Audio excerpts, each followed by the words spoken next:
Krishna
One more time, Haribol.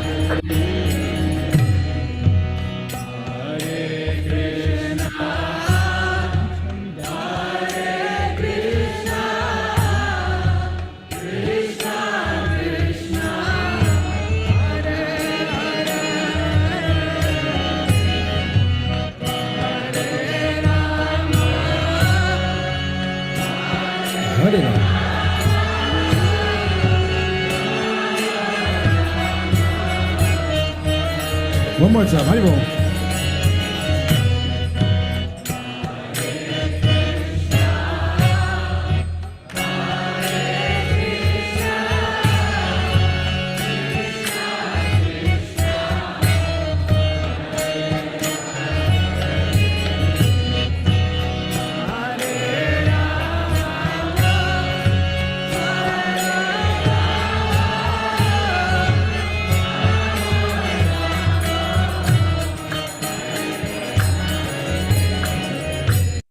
Hare Krishna devotees, please accept my humble obeisances of the Srila Prabhupada. Before I continue, I don't know why my video is not working.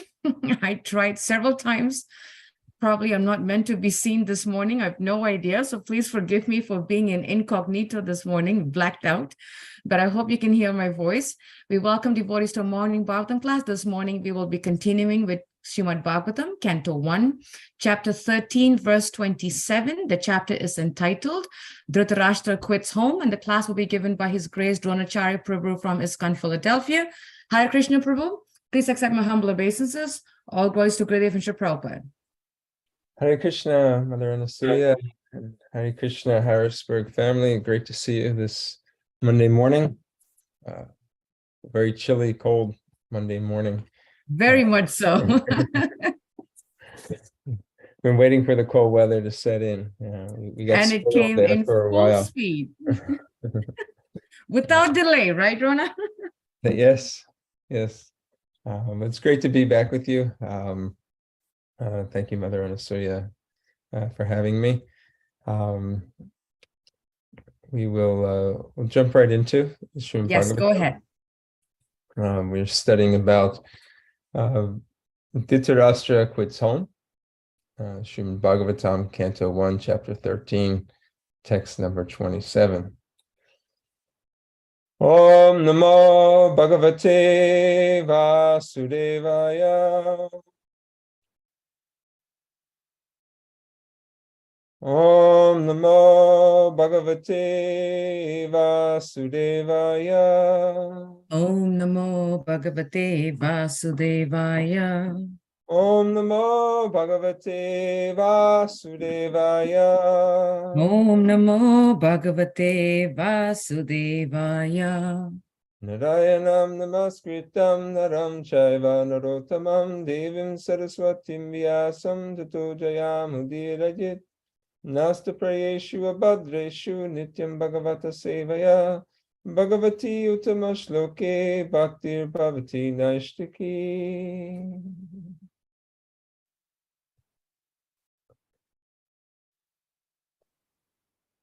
Text number 27. Yahaswakat paratoveha jata nirveda atmavan ride kritva harim gehat paravrajit sanarottamaha. The synonyms. Yaha, anyone who, swakat, by his own awakening, paratava, or by hearing from another, iha, here in this world, jata, becomes, nirvedaha, indifferent to material attachment, atmavan, consciousness, ridi, within the heart, kritva, having been taken by, harim, the Supreme Person, the personality of Godhead, gehat, from home, paravajit, goes away, saha, he is,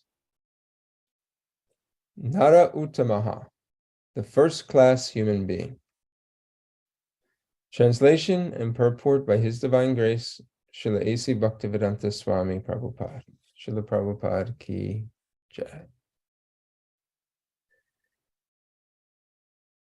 He is certainly a first-class man who awakens and understands, either by himself or from others, the falsity and misery of this material world, and thus leaves home and depends fully on the personality of Godhead residing within the heart, within his heart.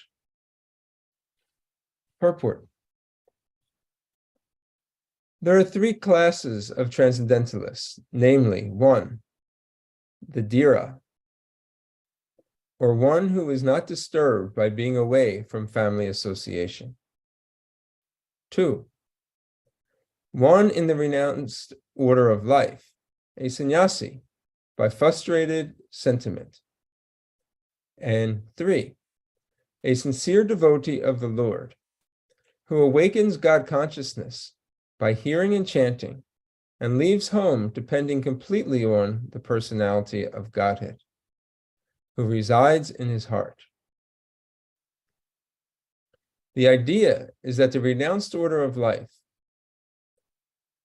after a frustrated life of sentiment in the material world, may be a stepping stone on the path of self-realization. Srila Prabhupada here writes in italics for emphasis.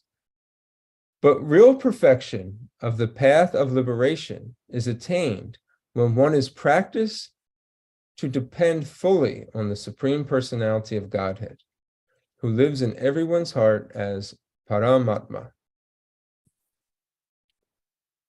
One may live in the darkest jungle alone out of home, but a steadfast devotee knows very well that he is not alone. The Supreme Personality of Godhead is with him, and he can protect his sincere devotee in any awkward circumstance. One should therefore practice devotional service at home, hearing and chanting the holy name, quality, form, pastimes, and entourage, etc., in association with pure devotees.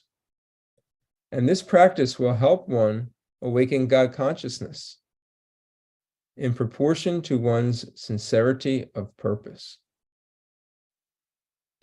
One who desires material benefit by such devotional activities can never depend on the Supreme Personality of Godhead, although he sits in everyone's heart. Nor does the Lord give any direction to persons who worship him for material gain. Such materialistic devotees may be blessed by the Lord with material benefits, but they cannot reach the stage of a first-class human being, as above mentioned. There are many examples of such sincere devotees in the history of the world, especially in India, and they are our guides on the path of self-realization. Mahatma Vidura is one such great devotee of the Lord, and we should all try to follow it in his lotus footsteps for self-realization. Srila Prabhupada ki jai. Another wonderful purport, packed full of wisdom. Om Agyanata Barandasya Gyananjana Shalakaya Chakshur Umilitam Yena Tasmai Shri Guruve Namaha. Shri Chaitanya Mano Bhishtam Swapitam Yena Bhutale Swayam Rupa Kadamayam Tadati Swapadantikam Vanchakopatarubhyascha Kripa Sindhuvya Evacha Patitanam Pavanebhyo Vaishnavebhyo Namo Namaha. Namo Vishnupadaya Krishna Prastaya Bhutale Srimati Bhakti Tirtha Swami Niti Namine Namaste Krishna Padaya Prabhupada Shritatmane Shri Gora Karuna Shakti Bhakti Tirtha Iti Namine Namo Om Vishnupadaya Krishna Prastaya Bhutale Srimati Bhakti Vedanta Swami Niti Namine Namaste Saraswati Deve Gauravani Pracharine Nirvishesha Shunyavadi Paschatya Deshatarine Jaya Shri Krishna Chaitanya Prabhu Nityananda Shri Advaita Gadadhar Shri Vasudeva Gaura Bhakta Vrinda Hare Krishna Krishna Krishna Hare Hare Hare Rama Rama Rama Hare Hare. I was born in the darkness of ignorance.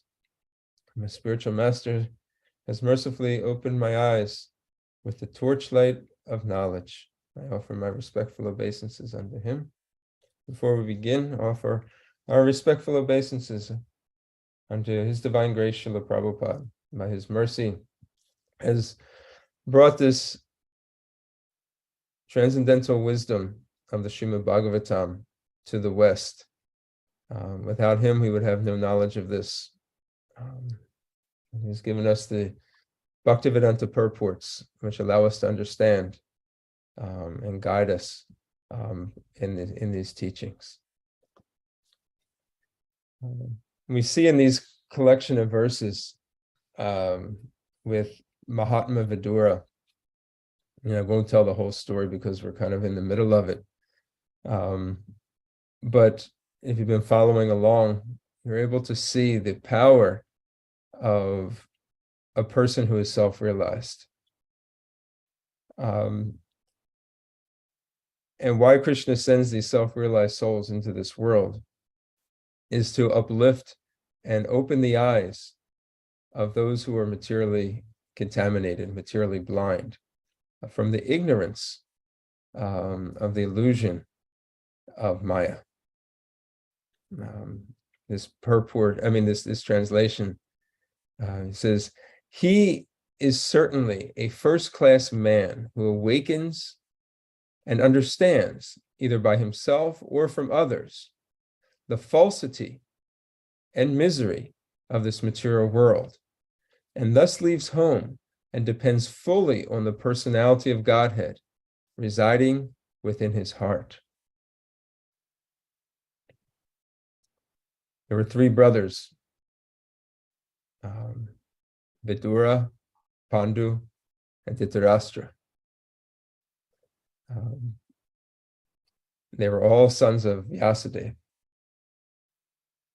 Srila Vyas. Now, Vidura, he was the most saintly. He was also the one who was more or less disregarded because of his birth and the way it was perceived. And we know in Krishna consciousness that your birth really has nothing to do with how people or how you're to be treated. It is through your qualification. It's through your character. It is through your training. It's through your association.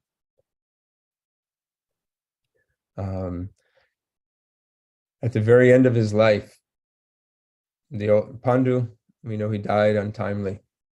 And the sons of Pandu, Yudhisthira, Arjuna, Bhima, Nakula, Sahadev, they were raised by Dhritarashtra. They were raised by Bhishma, Dronacharya, and Dhritarashtra,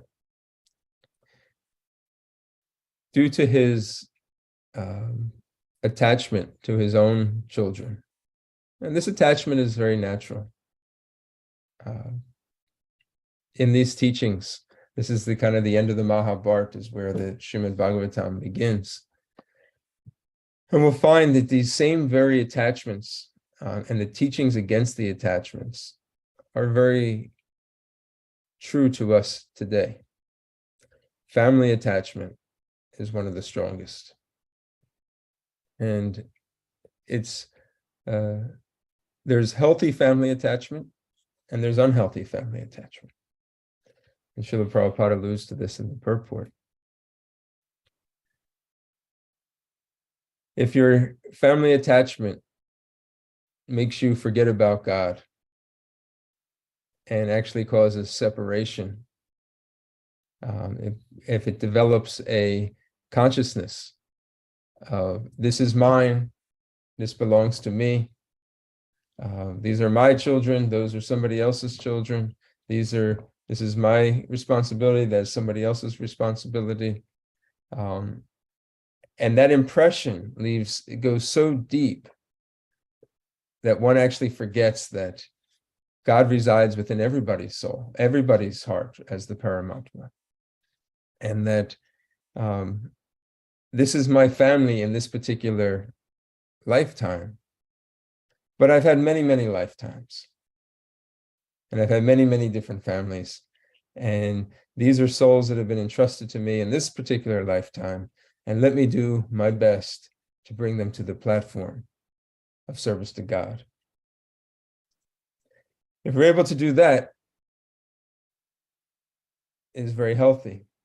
But if we forget about that, and family life does bring one deep attachment into the material body, both on the mental platform as well as the physical platform, it can actually pull one away from self-realization.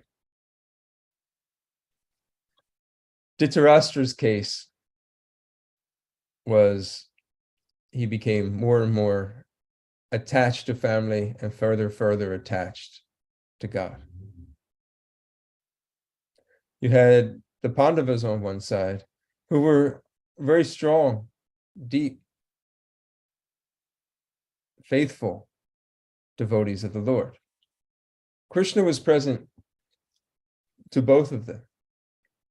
You could say that the opportunity for Krishna's association was just as present with Dhritarashtra and his sons as it was with the Pandavas. He was a contemporary, he lived there. But when we look at Queen Kunti, the mother of the Pandavas, and her deep devotion to the Lord, whenever there was difficulty, she saw it as the Lord's mercy. And she went through a lot of difficulties, just like we do. She tried to solve her problems, not through material solutions, but through dependency on the Lord. And that got transferred to her sons, who responded in the same way. We see how Maharaj Yudhisthira, how he was instructed by Bhishma Dev on the principles of leadership. And who was present there? Lord Krishna. He wanted to be present to hear from Bhishma instruct Maharaj Yudhisthira. And how Maharaj Yudhisthira depended so strongly, so faithfully on the Supreme Lord. You see how merciful Lord Krishna was. And Krishna only shows this type of mercy. He says, I've instructed this to you, Arjuna, because you are my devotee as well as my dear friend. Therefore, I trust you with this transcendental knowledge of the Bhagavad Gita. But Dhritarashtra, on the other hand, and his sons, Duryodhana, and he was the chief of the sons, they were so absorbed in trying to acquire the kingdom and make the kingdom theirs, that they were trying to cut out at every moment and make so many material arrangements on their own to try to secure and preserve the kingdom, to the point where they got to the point where they were killing. They were trying to kill, so many assassination attempts. These were their own family members, but they became so absorbed in trying to preserve and protect what they believe was theirs, that they led such a degraded life.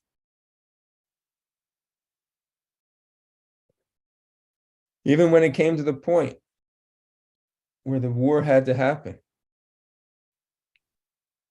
Dhritarashtra, he became, when you're reading the Bhagavad Gita, we forget that the Bhagavad Gita is really, when it starts off, Dhritarashtra uvacha, dharmakshetre kurukshetre, samaveta yuyutsavaha, mamakam pandavaschaiva. And he was asking Sanjaya, what is taking place on the battlefield?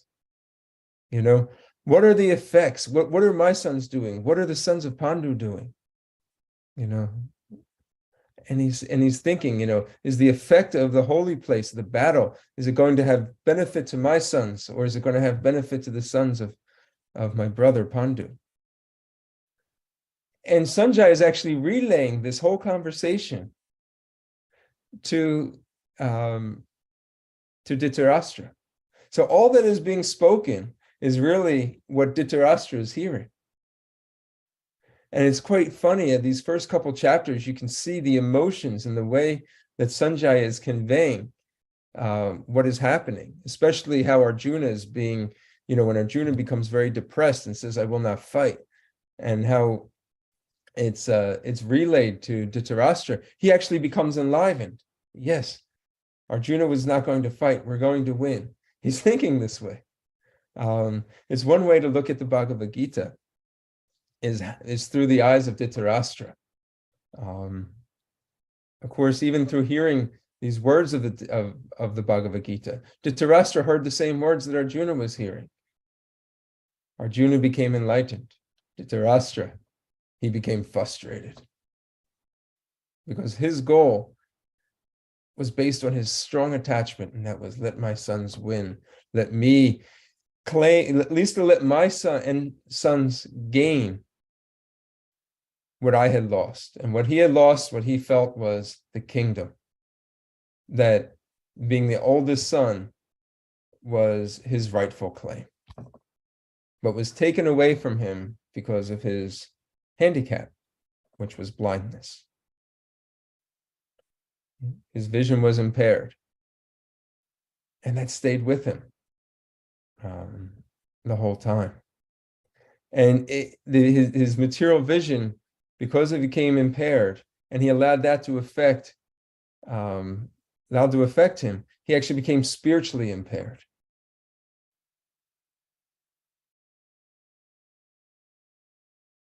This was not due to any lack of help. Vidura, and it's mentioned many times, he tried to help his older brother and tell him, say, brother, hey, listen, you're going down the wrong path here. You were my elder, but I gotta let you know, the way you're treating the Pandavas and the way your eldest son, Dhritarashtra, I'm telling you, he's bad news. His heart is corrupt. We gotta train him properly. But Dhritarashtra kept dismissing him. He was insulted. He was pushed around. Dronacharya, Bhishma Dev, they also tried to help. But their relationship was a little more complicated, because they were dependent on Dhritarashtra and Duryodhana. But Vidura, he tried many times. It wasn't the right time. So after being insulted, he had to leave home, because he realized, and sometimes we see this, when they say preaching to the faithless is an offense, because when you it's offense to the holy name. Because at a certain point you have to realize maybe it is not the right time for a person to receive the message. Vidura, after understanding this, left home and went on pilgrimage. And he was instructed by Maitreya Rishi. And he returned. But when he returned, everything was gone. Dhritarashtra's whole family was gone. Dhritarashtra had aged. All his hope had vanquished. And when he returned to save his older brother. Even though he was insulted, even though he was pushed away, he was humiliated, but he wasn't attached. And that's why he's given the title Mahatma, great soul, because he was self-realized, and he didn't allow the relationships and things that happened in the past impede his spiritual concern for the welfare of his brother. So when he came back in the spirit. He came back in the spirit of a spiritual master to open the eyes of Dhritarashtra. Now, Dhritarashtra had left everything, and Vidura, when you read these words that he spoke in these previous verses and some of the ones coming up, they were so sharp, it cut like a knife. We need to be very careful when we speak to people. We're always told that. You have to balance the encouragement with, a little bit of encouragement, and sometimes that comes in the way of correction, but you have to balance. Sometimes they say, you put it together like a sandwich, because people can't digest correction straight on. So you have to kind of, they say, like the sandwich of like appreciation, then mention what you feel needs to be corrected, and then follow it up with appreciation, because that's for the most part, people can only really digest that much before they start becoming defensive in their personality. Is really only a great soul that when they speak, their words can actually be heard. And when they say words of correction, they know that it's coming from the core of the heart, and there's no material motivation behind it. So when we see things like this, and we see this with Srila Prabhupada as well, that he could say things that no one else could say, but the impact of that was so strong on the hearts of people that they didn't take it and took it as mercy.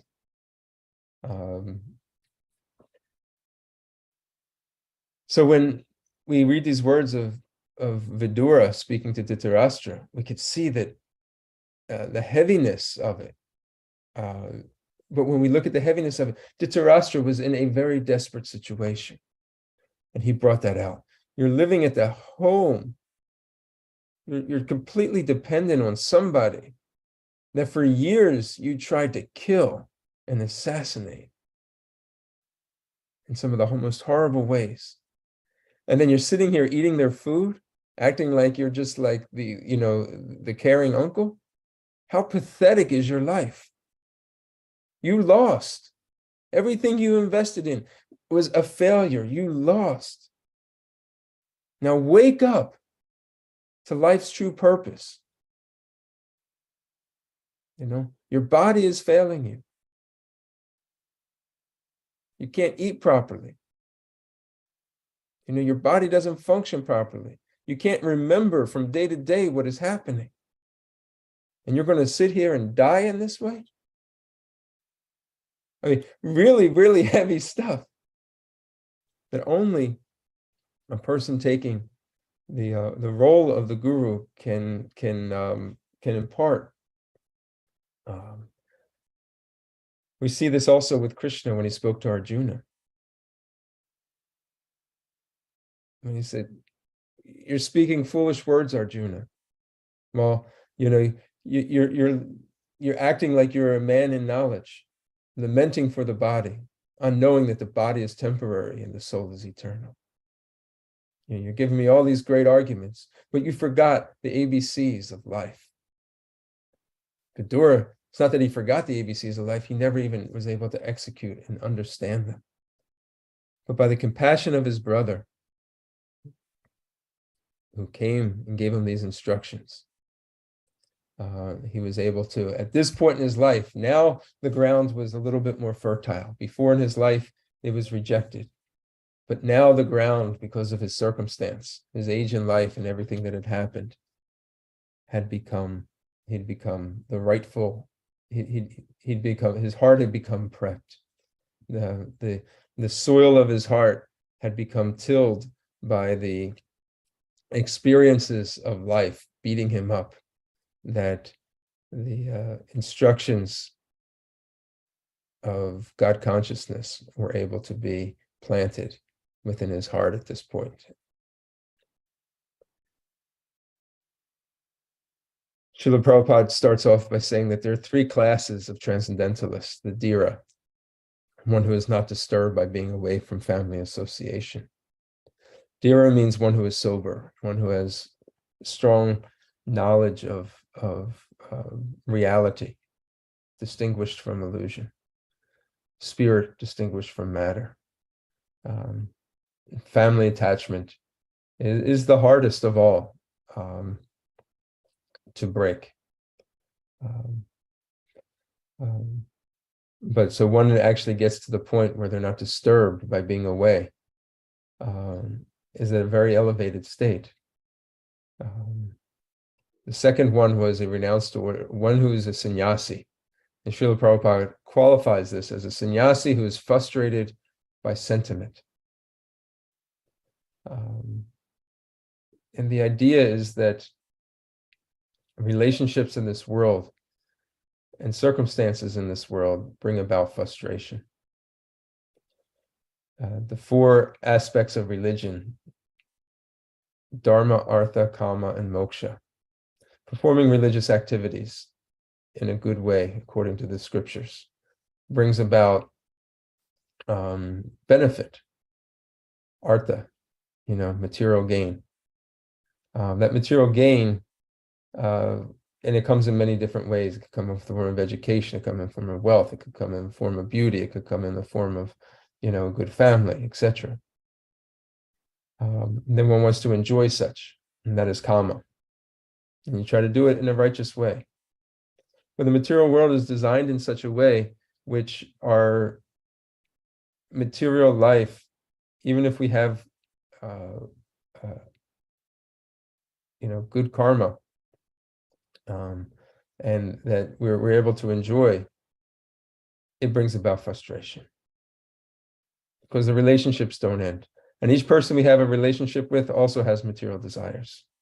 And those material desires, sometimes they're going to be in congruence, and sometimes they're going to be in conflict. I was studying with my son about geometry the other day, and we were going over when lines will eventually, by knowing the formula of the line, you'll know whether it's going to be parallel, and they'll never intersect.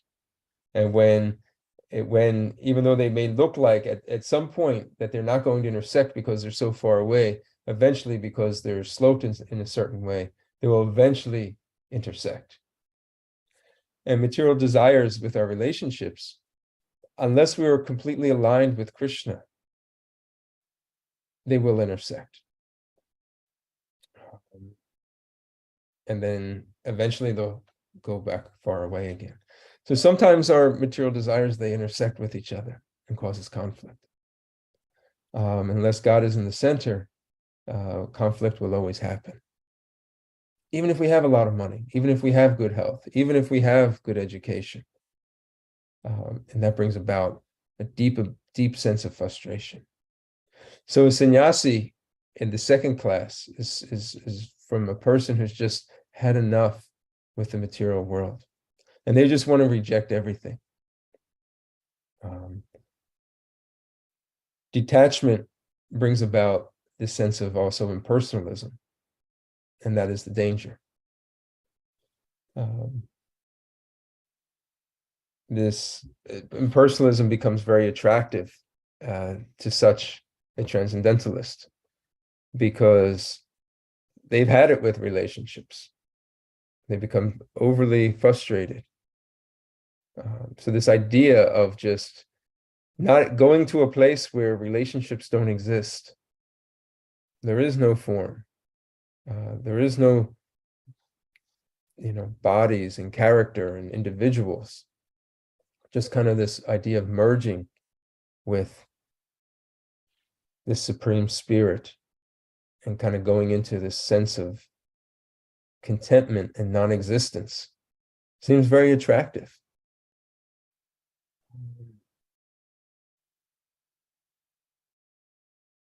But that's not the ultimate reality. The ultimate reality is that there's a material life which is false. It's an illusion. It's a perverted reflection of the ultimate reality, which is full of variety, where Krishna exists and the spirit souls exist in a platform where there is no envy and there is no material motivation and conflict. So everything we see in terms of relationship is perverted based upon everybody's selfish motivations.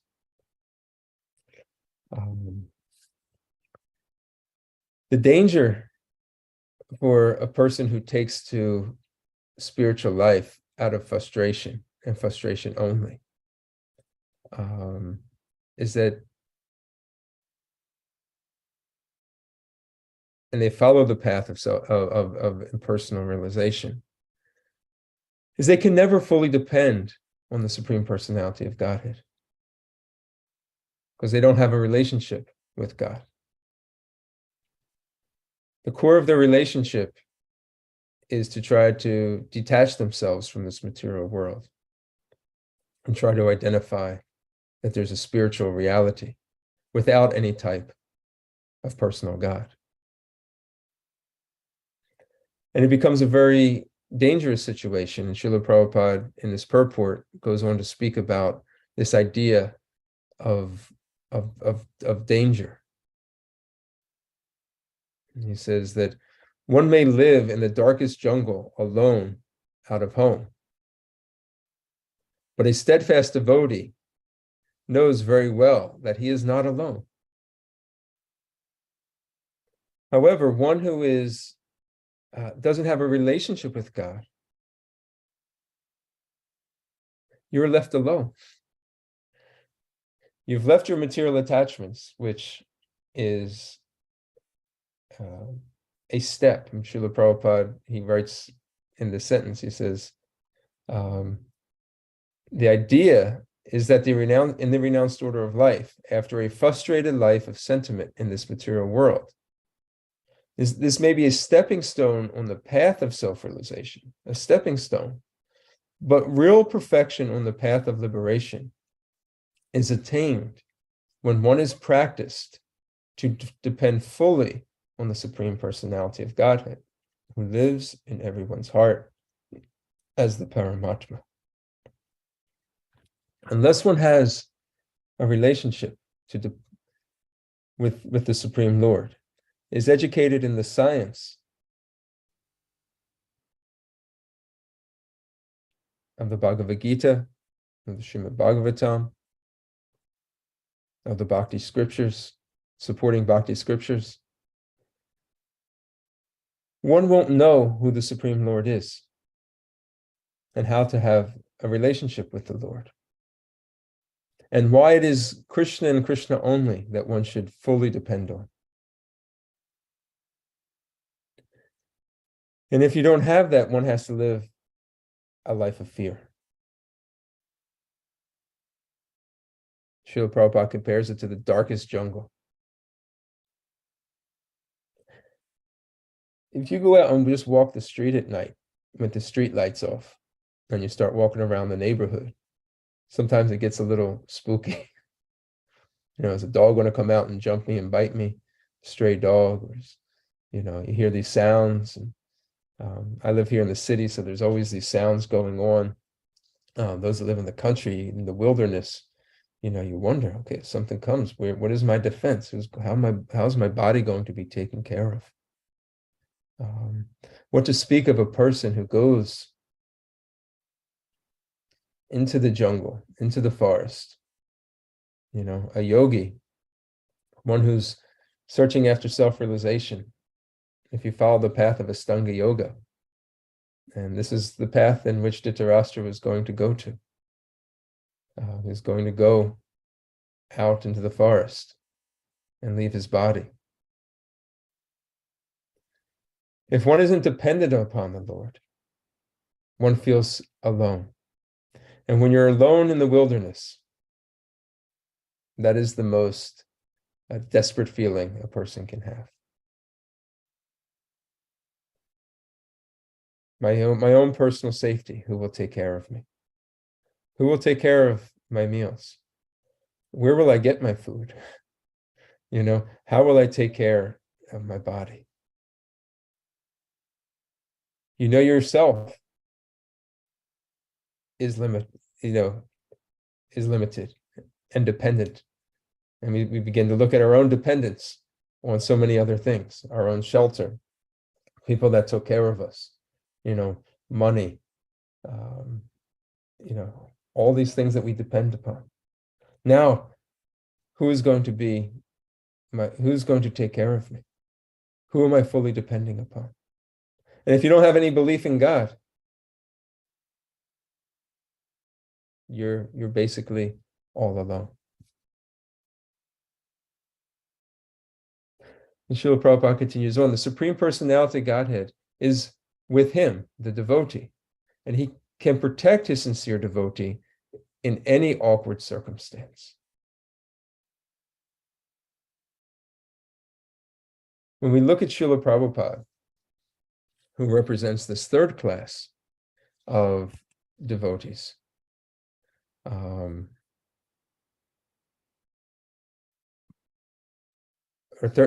third class of transcendentalists. It says that and that is a sincere devotee of the Lord who awakens God consciousness by hearing and chanting, and leaves home depending completely on the personality of Godhead who resides within the heart. And when Srila Prabhupada left and went into the jungle, he didn't go into the forest jungle with all the trees. He went into what they call the jungle of Western civilization, the jungle of the Western city. And he went, you could say he went all alone because he was by himself. And amazing. He left by himself at the age of 70. Went across the ocean. And while he was on the Jaladuta, the ship Jaladuta, he started composing prayers. And in those prayers, you could tell that even though physically he was alone, spiritually, he was fully dependent upon Krishna all the time. Krishna, I don't know why you're sending me to this place. Obviously, you have something in mind for me. I will only be successful if you make me successful. I'm completely at your mercy, Krishna. So here you are, an Indian sannyasi, 70 years old. No experience of the cold weather, the harsh environment, the rudeness of the people, the culture of America. He's walking the streets, blistering cold in New York City, never seen snow before in his life. And he always said, I never felt alone. I always felt my spiritual master was right there with me. That he was never alone. He always understood that he was fully dependent upon Krishna at every turn, every step. Krishna, however you guide me, I'll go down that road. Some really nice quotes of Srila Prabhupada about loneliness. This is from a letter, April 3rd, 1969. Srila Prabhupada says, don't feel yourself to be alone because Krishna is always with you. Krishna is always with every living entity as super soul. And to his devotee especially, he talks and gives instructions how to attain the perfectional stage of meeting him. So don't feel alone. Always chant whenever possible. Read our books, and there will be no great difficulty.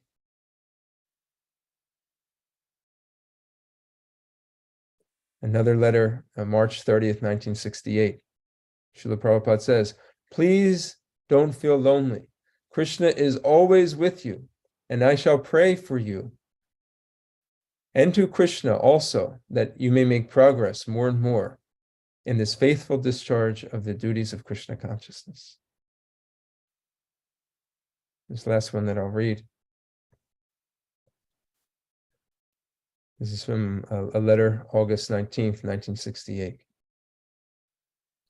Regarding your question, is it true that by service I am with you? It is correct. It is very correct. You are not only in connection with me, but you are also connected with the whole posterity up to Krishna. That means the parampara. It is such a nice thing. By service only, we are connected. As it is stated in the Srimad Bhagavatam, Sevan Mukhi Hijima Muda Swavyam Eva spratya adaha. So the presence of Krishna is always everywhere, but it is simply manifested by your service. That is the technique. Supang kala dubram. Everywhere Brahma is present. Just like everywhere there is electricity, it is very technical art that brings out the electrical power from everywhere. So by service, you were not only in touch with me, but my predecessors, acharyas, all the way up to Krishna.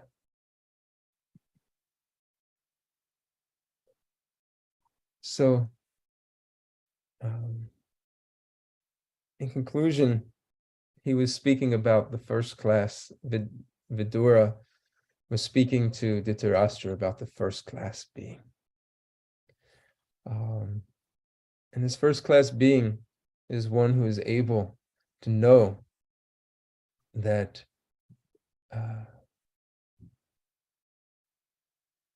even when you're about to leave home, Dhritarashtra, because he's speaking to Dhritarashtra who's about to leave home, you have to fully depend upon the Supreme Personality of Godhead within the heart. And he gave him the transcendental knowledge and the wisdom to understand such. Krishna is always with us at all times. It is only to our forgetfulness that we believe that God is not there. All we have to do is look within, which is actually the closest place we have to look. We don't have to go to the Himalayas. We don't have to go to, the farthest regions of the world. We just have to turn our vision from external to internal. And that is actually the power of devotional life. If one has an environment at home which is conducive, in the school of bhakti, one doesn't even have to go to the forest. One can continue to practice in a Krishna conscious environment. Srila Prabhupada writes, one should therefore practice devotional service at home, hearing and chanting the holy name, qualified, form, pastimes, entourage, in the association with pure devotees.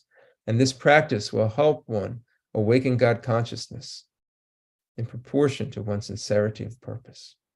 Because Dhritarashtra was so attached, he had to leave. He had to break his association. He needed a complete change. He couldn't see Yudhisthira as a pure devotee. He couldn't see Vidura as, he had to get away because everything about that palace just brought back thoughts and, so because he wasn't on that level, he needed to renounce and go to the forest.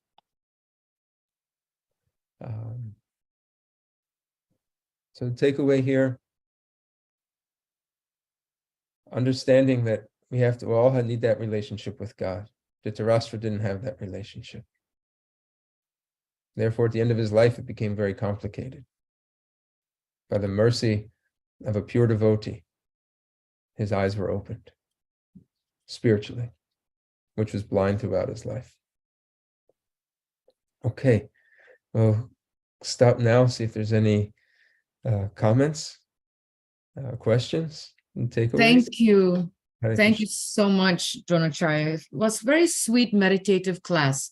And especially the part when you took us on the journey of Mahatma Vidur and Prabhupada, how they took the path of perfection and attained liberation by the mercy of the Lord. So that was very, very powerful.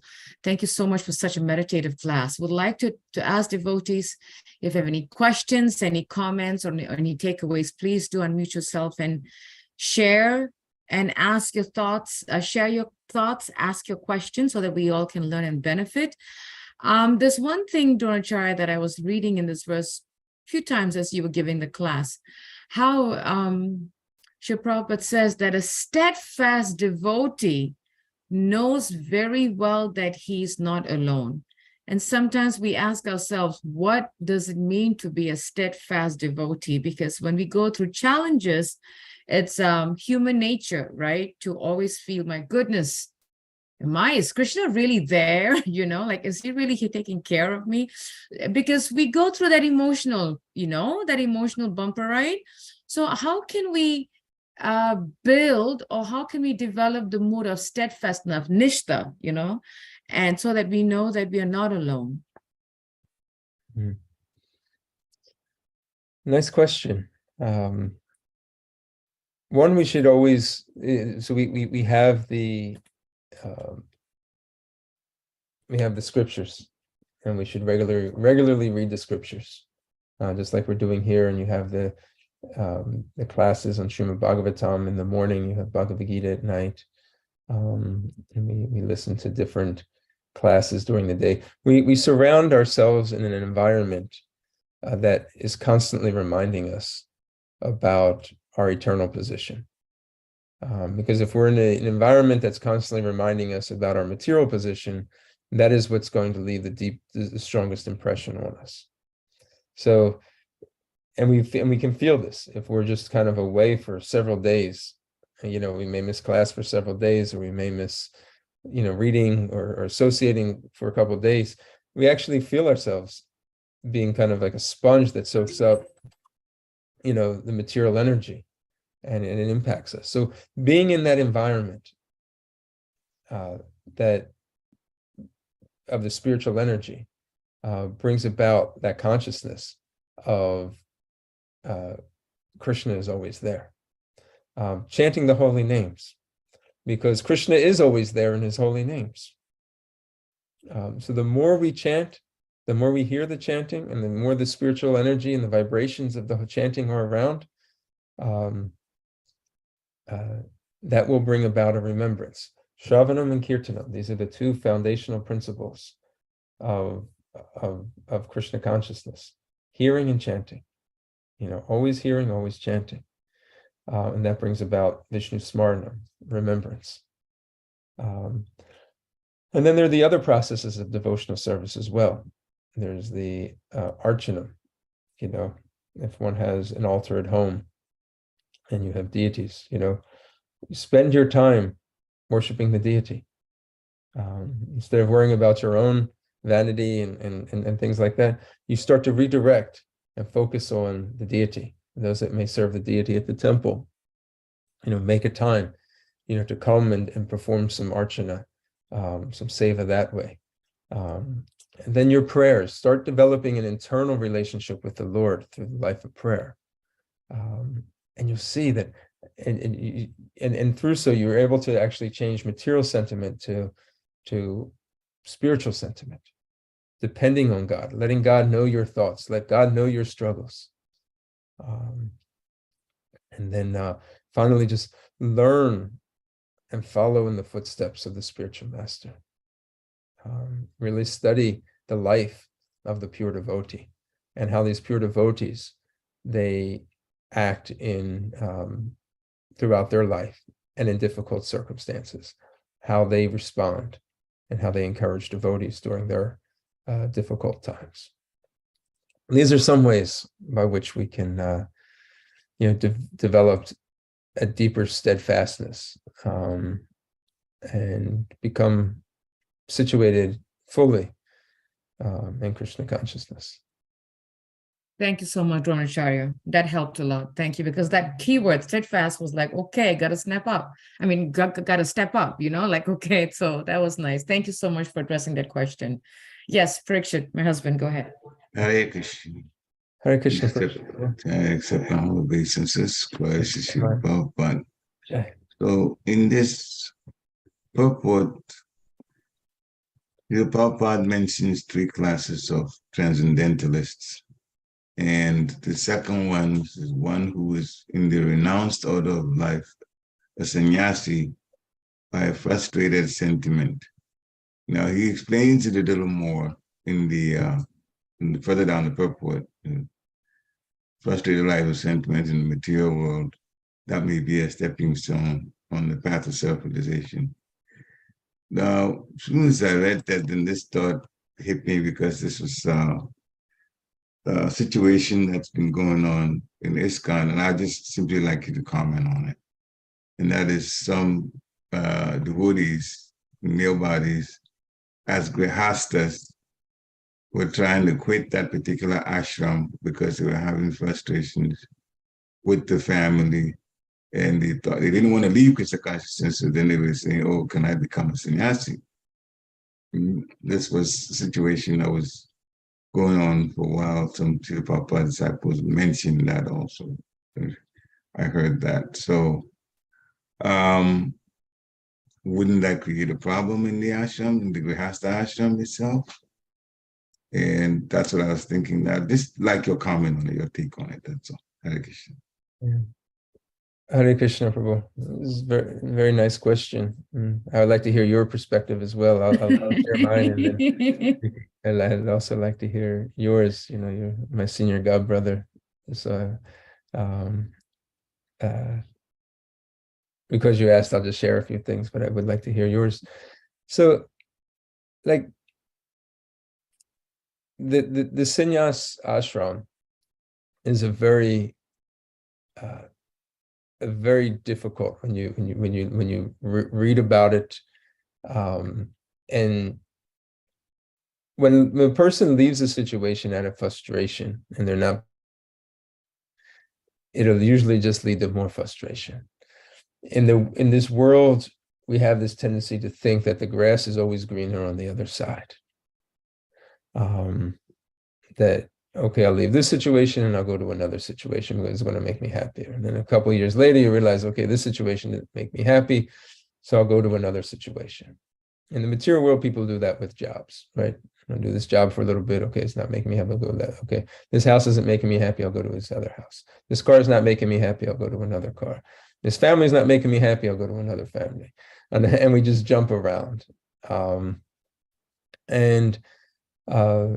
If a person is approaching spiritual life that way, and they could also do that. This temple is not making me happy. I'll go to another temple. You know, the spiritual master is not making me happy. I'll go to another spiritual master. But this is not maturity. In the same way, if a person tries to renounce prematurely altogether, but yet the desire materially is still there and has not been purified, it may be able to be suppressed for a very short amount of time, but then it will manifest itself, and sometimes in the most degraded ways.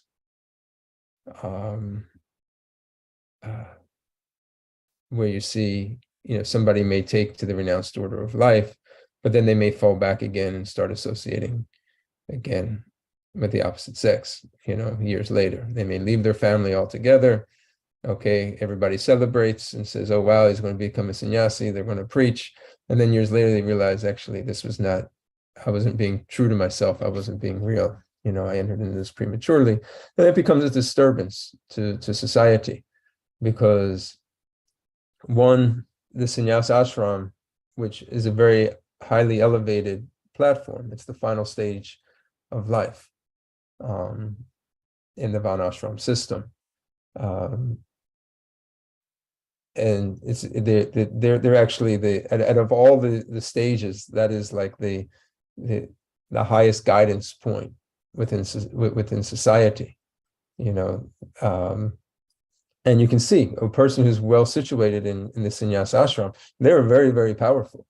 They live a life of celibacy. They live a life of detachment. They live a life of fully dependence on the Lord. They're just going from place to place, just, you know, preaching love of God, and they're distributing it, love of God.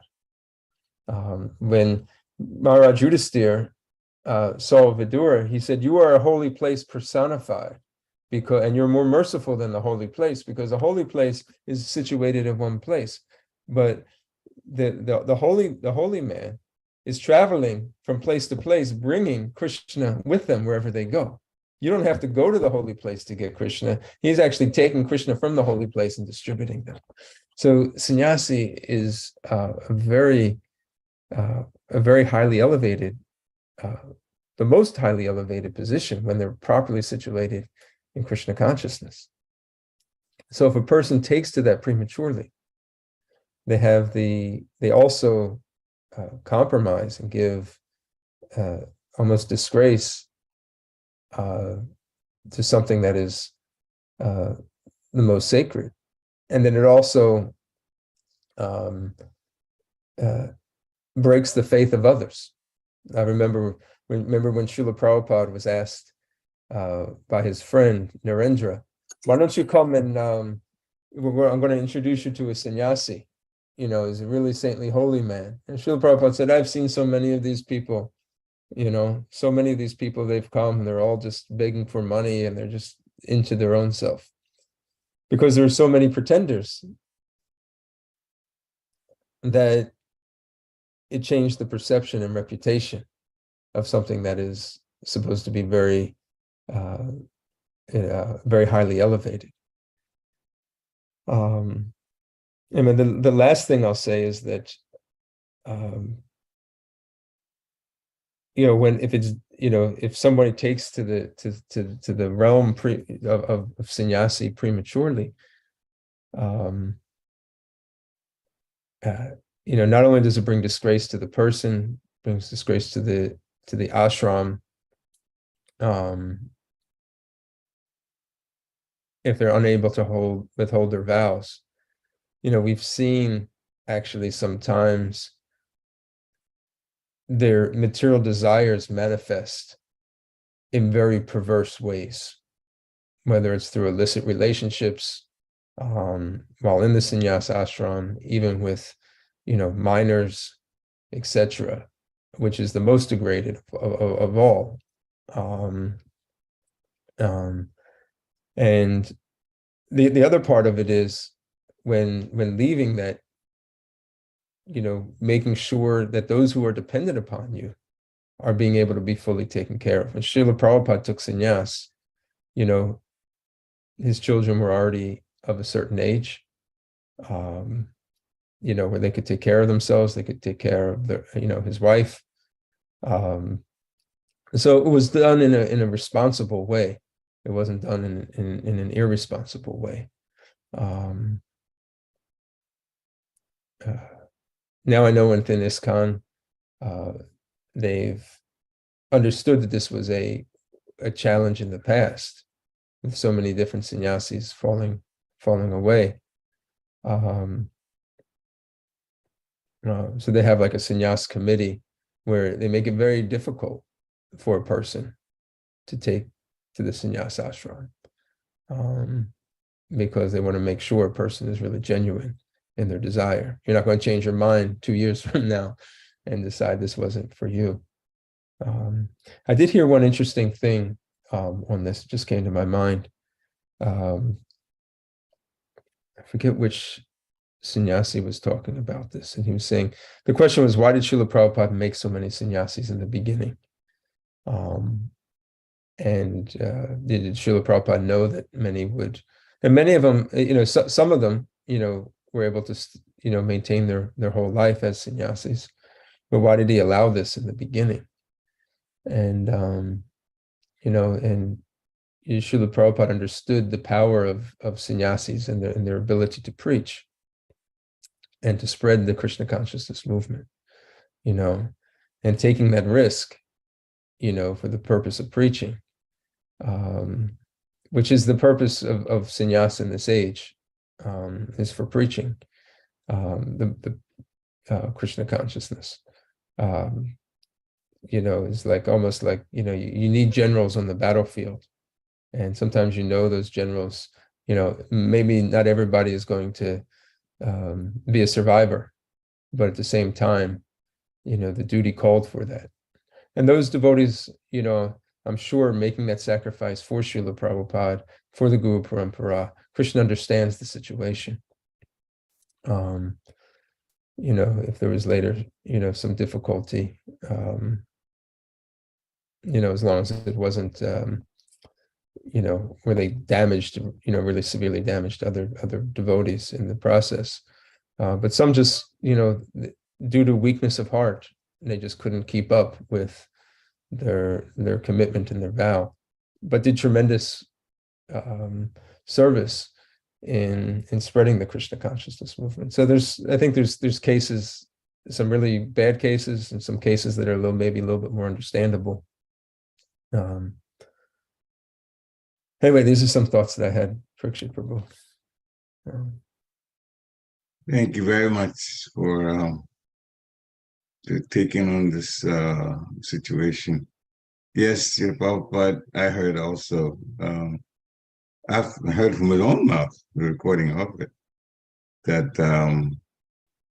he himself said he shouldn't have, he didn't talk about sannyasi, but he said he shouldn't have initiated so many disciples, some of them, they shouldn't have initiated, but then there was a disciple, and this is an audio recording, so I don't know the face of the person who said this, but he also said, but the preaching purposes necessitated. Srila Prabhupada said, yes. He didn't even let the devotee finish speaking. He said, yes, because of the preaching purposes that he did this. And no one goes around more than the sannyasis in preaching.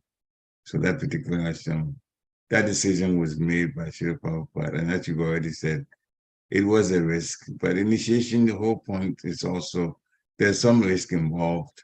Even when initiating guru, initiate anyone, make them a disciple, because the person then has to take on the challenge of getting purified. And not everybody is so successful in doing that. And sometimes they cause a problem to the spiritual master, because the spiritual master has to go through some changes, that are not materially so wonderful for them in their own lives, because of the way the disciples are also taking the process and not so seriously. So yeah, that challenge is there. And as you were speaking, I was just thinking about all of those situations. You get to see how much the spiritual master, the extent, the spiritual master's mercy, to go as far as taking some people in this sannyasa ashram. And I'm glad you've also mentioned now, to be hearing of police now, that is not the easiest thing now in ISKCON to become a sannyasi, for the reason that they want people who are genuine to stay in. And those kind of checks and balances in the end will help the society go a long way to maintain purity as devotees grow in Krishna consciousness. So thank you for your comments. Hare Krishna. Hare Krishna Prabhu. Thank you for that nice discussion. It was very beautiful actually to hear both of you discussing about this very important point, and how much risk Srila Prabhupada took just to, so that we have what we have today, only by the mercy. And at the same time, like you both were saying, that now things have, it's a little bit more tightened up, in the sense that, it's not as easy as it used to be. So that we don't fall prey to the same situation that would happen many years ago, especially with Prabhupada not being around physically. So it's even more important that we do it carefully, gingerly, and due diligence and all that. So thank you so much for addressing that point. And as devotees, a quick reminder to please join us this evening as we continue hearing from Srila Prabhupada on Bhagavad Gita. Srila Prabhupada speak, as Srila Prabhupada says, we are continuing with Bhagavad Gita chapter 1, and I think we're in verse 22 today. So please do join us this evening, hearing from the lips and the words and the mouth of our founder Acharya this evening. If there are no questions from devotees, Dronacharya Prabhu, thank you so much for a very meditative, deep, thought-provoking class. Really, really appreciate it. And your classes are always so thought-provoking. It really, makes us really go deep and really think and really, digest it, helping us to digest it. So thank you so much for the wonderful class. And we thank the devotees for joining us. Vanchakapatibhyascha, Kripasindhabhevacha, Patitanam Pavanebhyo, Vaishnavebhyo Namo Namah. Srila Prabhupada ki. Yeah. Have a wonderful Monday. You too. Hare Hare Krishna. Hare Krishna.